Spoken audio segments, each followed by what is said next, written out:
mu enhyehyeye ene kwan a omofa so a womode baaye no na eni nyina so bi a eden enu nti ena agigu ye no no mo aban yi abayi de womo ene apa womode egu akwan mu titiru krampo no ene 24-hour market economy no womode enhyehyeye papa egu akwan se ne be ya ebetimi atena ho no mafebo. If something has to be binding and compulsory and compelling for another government to pick it up and run with it, I don't know of any compelling factor about. What I know about it is that it has failed. I mean, if you go to every region and tell them to give you 2 factories that are in operation, working, you can't find them. In my region, I can't find them. The whole of Upper West region, you can't find work factory producing and exporting or supplying anywhere and all that. Wasan to aso ebiewu se ensama nkrofo keka enyina ne nya honom na enne ya ban fufuro ya watisu yi ehwe na emom se ebeye na wobetimi de ne papa agu akwam ama eye 24-hour economy no ebetimi atintim na ban fufuro bia nso ba wonso abetimi ato aso afiri ho no eno ho dwuma na omudi. We are pumping into the private sector the kinds of incentives that can let them employ more people, create more value. If they are exporting, they export more, and be able to move this economy to the next level. So the 24-hour economy is a very important economic policy that is going to touch every sector of the economy and will have a total effect on the growth of the country's economy and the nation as a whole. So it was good the president signed the bill into law. It's now an act, and once it is an act, it requires us to stand up and work more. Young people are going to be employed in areas where we are going to have 24-hour economy in operation. About 442 companies have approached us and say they want the incentives that will enable them to work 24 hours. Onimonyamfo Abdul Rashid Pepu awono ena ye Minister for Labor, Job and Employment nenka ena yete ye no. Na yegyina nyuma no mu a se betima aboa ne anuanom so a bibi nti wakopie mu ewo nedua nso no waba betimi akoye aka ho bi ama Ghana Prison Service ene masro konso a eya aso ehwe emabosia nketenkete a betimi obo ama ankrokro dwumadie no wetimedie ene abobo ya company odi abobo ya na de ade moto cycle eba o man so aka ba kire ho a na nse obde ba e na egugada kam na obedu o man Ghana mu a na ehu behia se o se o hihye eno na prison penifo so ne penifo aka bo mu a oyi prison foni bi e de kwa bonten na odo akọ asoye na company ne di sa ene mana ba no na wa kire mo ekwan ya se yu obetimi ahihye no nti se nipa no nyahu na nyame ya adom na emre so na opia bonten a ono so betimi akọ akọpa adwuma ya eno so no enkoba se yu bi fi prison obedu fi a na akoye tosom e de ama abusua na no na aka ho bi ama Mrs. Patient bafo boni ono e na se bi ko prison service dwumadie nso a ohwenum director general nso kire se butaye ne dia aba na ya de amfaso wo so pa. Master trainers train our inmates who will be participating fully in the assembling of the tricycles and the motorbikes across the country. Half the time, we tend to forget that being in prison may be something that can be so close to you, and therefore we must be careful how we treat the people behind bars. It is going to be an opportunity for them to learn the skill and also on release get the employment that they need to be making a livelihood behind the bars. Emma mianu si ya ana enu ba Abigail Elomensa on the CEO di mama stroke na afenso adwumaku ya bobo ya nso mpenifo kan se wo ma ye krado pa so omni prison service be ka bompa ne enu anu a akopie bibidi o makopie mu ne duafie no wo mpie mra no na onyane da so e wa abrabo mu. We hold meetings in the hospital on them. When any woman who is pregnant, we hold meetings in the hospital on them. When any woman Adesima ma ye boy hombo say be sabeti ma kan enu aba no ene ya bobo ya mpenifo ne yensa kan de besom. Ye to akase ne so na enka ne soafo a na wo hwe eye apomuden ho nsem so wo man mu ha Dr. Bernard Okoboy ene ne wode ne nsem aba abontenem na nsia ne beto dwa se abrantie Charles Emisa wanya mfinhye aduno enkono yare a ne mu oden na no ohia se yetimi di no kopiemu wa yare sabia ema pomdina adwuma yefo timi egina ne so na yare sabia bi omode ne bewura mu bi omosi emergency hɔ ayema baabi omde ne bekobia emergency ayema na kyese nya baabi baako ena enya mienu na enya miensa eno nam so ema branti ahwere no nkwan ya na no ena Dr. Okoboy ababonten se saa atosom ade wei aba besiga na so a edi ewu pa empani ho honhom no ase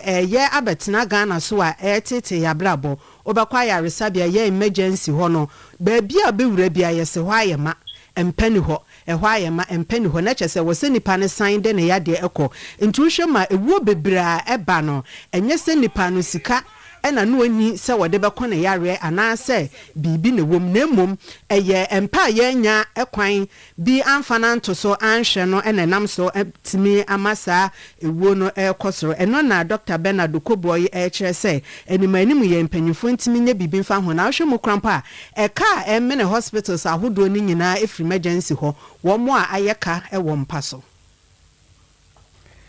nento aso so na ayeko wie se methods penipa Bishop Johnson Asamoah Jedun so dia tudwa se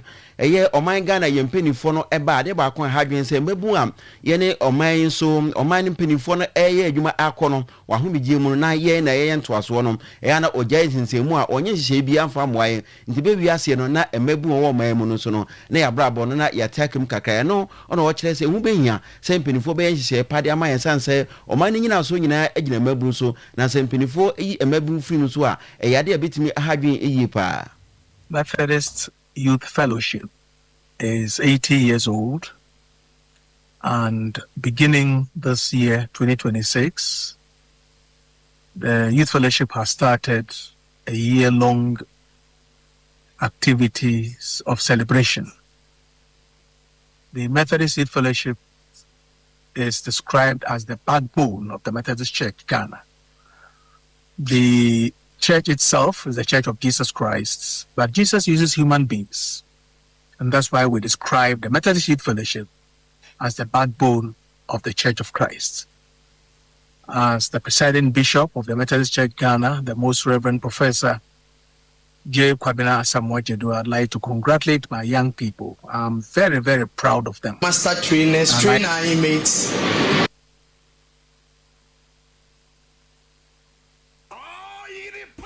Especially our politicians and public office holders, to make sure that we are paying close and considerable attention to the work of young people and the lives of young people, whether through education or whether through entrepreneurial programs, to make sure that we concentrate on them. Sometimes the examples that we set them, if you take those in public office, the examples we set them sometimes leaves a lot to be desired. So I like to encourage politicians and policy holders and policy makers to make sure that they pay attention to the needs of our young people, because our future depends on them. And I do hope that we'll take the opportunity of the Methodist Youth Fellowship celebrating the anniversary to give the young people all the encouragement that they deserve. Adesimama presiding bishop of the Methodist Church Ghana, Bishop Johnson Asamoah Jedun, na okopie mo emra na Methodist emebu no Youth Fellowship no di infid edoyotwe na opa hontoma egisia wodo odi egu akwan mu ono gina so odi nkrase ma emebu no wiye no na o kire se Ghana mpanimfo yi munya nhye ma emebu no mo ne oman daachi.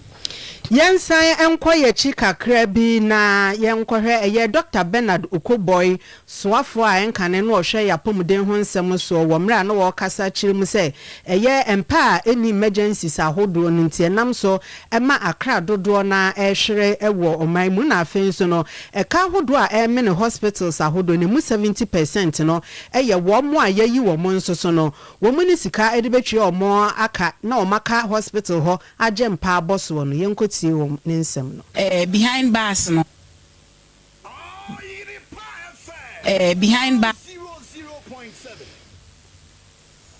We hold meetings in the hospital on them. When any woman who is pregnant dies, there's a whole meeting involving management in every hospital in Ghana. It's a policy. Yes, they call it maternal audit to find out what went wrong. It can be a problem with the one who should have operated, a problem with the receiving nurse. We doctors do it. Doc was doing it when he was in service. We should bring that attitude towards emergency. Any death that happens in emergencies, even when it doesn't come to the national level or even in the hospital, if you lose a patient for an emergency, there must be an audit to show whether we could have done something. For now, the practice has been that if you die, it is your time, but that cannot be the case. We do it to identify where the woman, what made the woman die, and for some strange reason, even if it looks natural, we always try to put it somewhere so that we can improve that place. All of attention that one gets is not the same level. With improvement in every corner, we can reduce the number of women that die through pregnancy-related issues. Okay. And we've convinced ourselves that no matter what happens, it Dr. Bernard Okoboy enka na eno yeswafo edema apomodene ho nsem ono enka na yete no na yetua kase no so yekwa kopiemu ewo sahwiwi oso eho na kokko akuafo no de wo nsa gu omuti na tia omo tia mu nya asem ketwa wo mo frega na mampanyini se wo mra wo mo no o medane nani enhwe omo firi se kwan ya kokko bod mpanyimfo eda no no de wo mo nam so no enso ani kura ni nyina ene se yaban no ebie anasa aban no ede wo musika ema wo se wo nkwoche ma wo a na no na ye kasere ka akodi obi botom wo mo betwen sika no emma da kokko yi nso a wo mo eton ede ama aban so se be ye no wo nsa be kan musika no na no akoye asem bi wo mo kire se na yi wo baga na ha na wo hwa wo mo ho kire wo mo pa ye kokko akuafo wo mo brepa ye nso so kokko yi nso nam so bi na Ghana aye Ghana na de twa ma wo kra ne se nansen ya Ghana man penyini kire se wayi eye 855 million Ghana cedis ato wase yenkotwia mfama akuafo no eye ekada da bi ana aka wo mu no wo mo kire se besi nei wo mo nsankan nti wo mo sere se empanyufo nya nhwehwemu animanim ya sane ebe ya wo mo matena mu sikas no betimi amamra ne no madi ne sane se dan wo de mu pa se wutimi ye e ma ne ye wahye ebo pi na wedie abehia mu anya obo payo yenya de yakoma eni adwene eto de waye no so set so na emo nyina esanse kokko no ye de ko a yenya atofompo ne yato ne nyesike pa bafie nti esre wo ya abai de ye da wase semfo ma kwan se ye ntuni ntu ayeka nemo ye besrew mampani ye tate radio so TV so bebre mutaboko adupi ese abandada no omo diska mampani se ne be ame meje di se yampase omo diska no mesre mutu na mom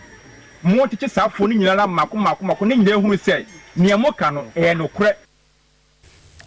kokko akuafo a wo mo ewo sahwiwi oso ene ete wo mo nka no mo nso nsem a omode to Ghana aban anim eno no na eno enkomodi ya ena yewura fusini donko deputy director general de ma National Service Authority nso ekebie de we to so se no kure se de ekoso de ene kokko bo no yate so na mom ayre kakra o kai ekuafo nse wo kokko ni bie no a efi eye November December no nyina wo kokko koye se kokko krachi ni no o ma o chetutu wo se ampa o de wo ka se na tibia obetu osika ma obi anom o kwa enkoje 25 million no 2500 na o kwa 3625 na eye bodada no samre no na yente so nti sai sika no a ene o mampanin odi sika ma eye finance minister so kokko board fonye na on fetu ekuafo kabia ekabia wo mu bia no edie o kwa ema kokko krachi nkosisi 3600 no eno ana ban to na mom afei na ene usu kokko odi aso oba se ya yenko na menko kokko krachi hode ene de o kwa ene de 25000 2500 nkani sika no no na era afusin doko echire mu no yenti se ne osichire mu over 1 billion Ghana cedi to LDC say kokko na omedika age dada before sansem we nyina eba no. You see, let's put the things in perspective. Major season kokko na aban kokko crash for na omunya no betiese kokko crash for na G ya anka wasi ti omuka asat November December no. That particular one there, this new price doesn't affect it enka ho eno there aban say 3600 no enu an obeti amamo nti wo bia kokko ewo kokko crash ni ho a wa ma o titi ni there wo kwa ye ma 2005 there be obema 3600 na nti obi a obema 25 bia osisi kwaji usika because John Mahama akobo bosia e dia ba be so say yentua ebo dada na na ewo ho ansa na ye agi kokoo yentua sa abo na na mamo but a free neko kokoo bia odi beba fufuro bia essence ebo na back from odwaman so no ye beto no ebo we which is about 92% what the eton wo odwaman so enenti yero afuse ndokwa achirimu ye pa anse kokoo bon for pini for no juma na mabra agese ye ma ye bra no to asoma ye pa anse we no ye nchiremu a kokoo kwafo dodo no ani sa nchiremu no nti ukwa ahwe a nipa no yo free busumi du ba akunu nyina ukwa kwaji usika de abodada na yeso oje afi na wode ko ma ya tode a ena ebofoforo na owiom na ose ena demonstration yakoso nyina no enye obia wo MPP fo nyensem bia nka Eurapo nyando ene mirakrabo age kna esi omo sesa MPP fo mo kwa police station for 55 no more constitutions na police station electoral area no makoma bom na mo akogiro bi kokko fo ntuko ko ru no ko ni wo tukan na mo akogina no mo ye press conference demonstration yenti no it is a Poliando ene mirakrabo age ebe organize demonstrations because they say MPP campaign message na ho aye na pa de den on say one village one dama emfa one district one factory emfa napco emfa it is say no aye den mirakrabo age gina koku efu ene o ye press conference ene o friend party executives o mo ye press conference ene o so mo ye koku akuafo that is what I saw any problem ene mirakrabo age ni koku semchen obi a nti oyere no ho am say MPP mu po nipa obo aba omia pa mirakrabo age number 1 think of running mate crack ebeboa because when organization a friend say grassroots press conferences the way enenti se na yekodi na mirakrabo age kwakoye running mate nti ko bi ho so na police station officer wo na so no say kukuani ha nti no say eba ni bra na dobro enka bi an oni party bi emu dia enka bana sisi ni dia ko fa sa na so ya bi ni kwa dia wo to na tonkwam and obetim den amane bi atre obi a ewa fusin ndonko ensem eno no ye to akase no so na small scale miners a wo mo Amansia South enene wo mo kasen Omo cheso omo homete power abrabo munya asem ketu ani nyina ne sem eye security personnel na womo eba womo so na no pa wie nwumere se womo tata womo wompotem hwani ejeje womo nsem sika eno na se wanfa di omo hwehwe na ama omo a na ne omato ahyam so pipe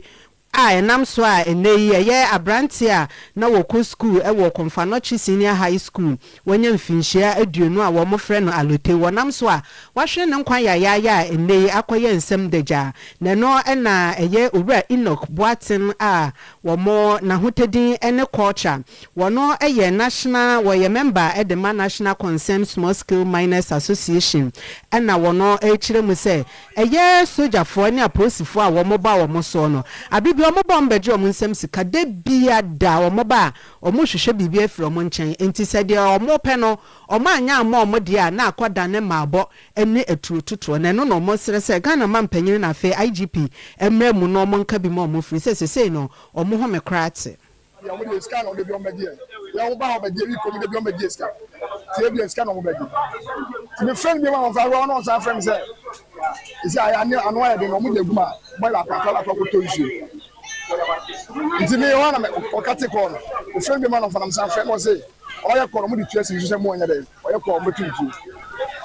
to okate ne wana san friend of friend say why did them so me so mo ko se mo so ko ina ko mo di tuasi no so yo so ko ina mo de mo ba bro na me ni pa so da wa ya ndele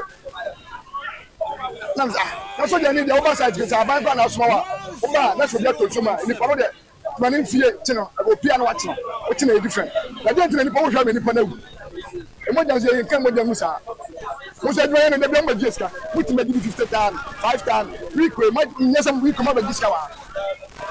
we come about 3 times na di mana won yana ya to abase abane ma soja fo me kunkuye ana so me de it is sra ban say soja fo na mo fo no mo yan kuma say ye yo mo ha ye ye na mo fo bia wo man akwasi so a but say nye no mo ba so nye no mo bia na mo hwe nua no enye ye galam say fo na di mana ya ne amna ne ya fele ye tu na te mo ba bi ne ya fele fela si ade mo ko se sia na pro di mana ya ne hona a mo ba be ku ni pana mo ba ya black mo wash machine ma sa fa black so je ni black abai so ma sa ko ko preach o ko fa black mo ni ne de ko o ku ni pa o ye ko anfo no if you strong abai strong ne bi si be strong no some man come and say e none of for na for we na come say here e ko just here you train yable say no me say na no ha e ko me come asojafo yesise nnua na mo ba behwe so a momra mehwe no so na munya ise mu tutu atuo na afo mu kunkum nipa mo keka moja eguo no eye Enoch Boaten eye member at the National Concerned Small Scale Miners Association wo Amansia South womra womutigu omo emo ntene so a no mo ye oye kira womotia mu fra aban ne se womra womo emoa Adesima ma yebada mo ase na yede mo asi ha yemfa si de piese ma yesemu for yera imanu odu Korea ena osemu ma esofo achinso ne boy Facebook odi etututu mu enso MCR de obi ase information centers a enwumre enso motwa yetum nyina enso edemu nyina mo ase na ye solid ye emia minu amade nyina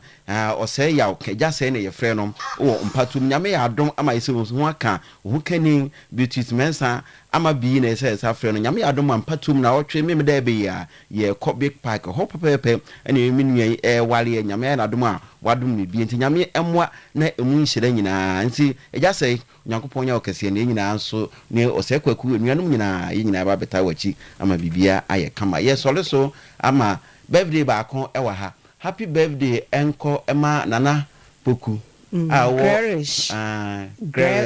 nana poku wo Paramount International School I wo atonsu esreso and PSC no se yemfa ema into Garish nyankopon onhyiraw no anya okese pa ne nyine na bra be ye panyine pa yo yes sorry so ama awalemu ensem ato aso amayem enwumre be no ye pene be so mo no memedi nda so na ba kwabra amoaten mene nana edusi pokua ahwene yeda mo ase